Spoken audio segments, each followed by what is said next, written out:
we have the story of Abraham. Abraham, we are told, was to sacrifice his only son, Isaac. For Abraham to sacrifice his only son Isaac was certainly a tremendous sacrifice, because he has asked the Lord all these years for a descendant, and that many descendants would come from him. He was already old. Sarah was old, more than 100 years old. How could they have another child? And yet we are told that when Abraham sought to sacrifice his son, because the Lord called him, he was ready to sacrifice his son. But it was God, the Father, who stopped him from killing his only son. And the point of comparison is this: both God the Father and Abraham, they are fathers. In the case of God, as the great fathers of the church, Origen said, in the case of God, the Father did not spare his own son. The Father saved the son of Abraham. His own he did not save. When St. Augustine reflected on this, he said, "How great is your love, O God! How great is your love!" And that is the Father's love for each one of us. He wants us to know that he is willing to give up himself and his only son to reveal the depth of his love. And in the person of Isaac again, we are told that Isaac was the one who carried the wood to the sacrifice.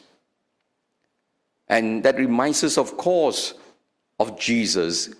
Isaac was a type of Jesus. Jesus carried the cross, just like Isaac carried the wood to Mount Moriah for the altar of sacrifice. Jesus carried the cross to Mount Calvary himself to be sacrificed. And again, we see how God reveals his love. In place of Isaac, God gave a ram to substitute the sacrifice of Isaac.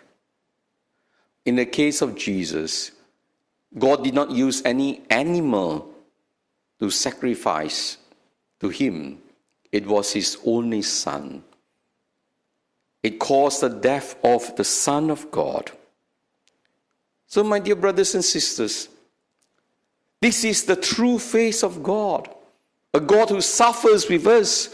And that is why if we find the journey difficult in life, if we find so many struggles, so many issues challenging us, and we feel like giving up, then we are called to look at Abraham, who trusted in God completely. We need to walk the path of discipleship, which is complete obedience. That is why Abraham is called the father of faith. He just trusted in God, even though he did not know how his son Isaac would be spared.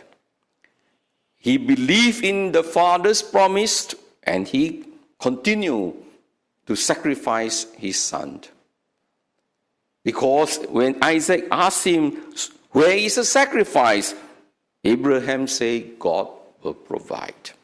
The kind of confidence in God, not knowing, not understanding what is happening, but just trusting him. So too Isaac. When Isaac was put on the altar, it was Jesus also, "Not my will, but your will be done."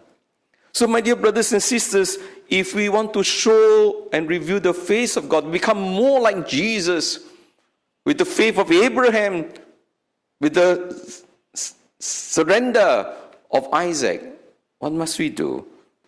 Only when we listen to the Lord, only when we contemplate on his face, on his passion, then we will find the strength to become like Jesus, showing forth the face of the Father and revealing our true sonship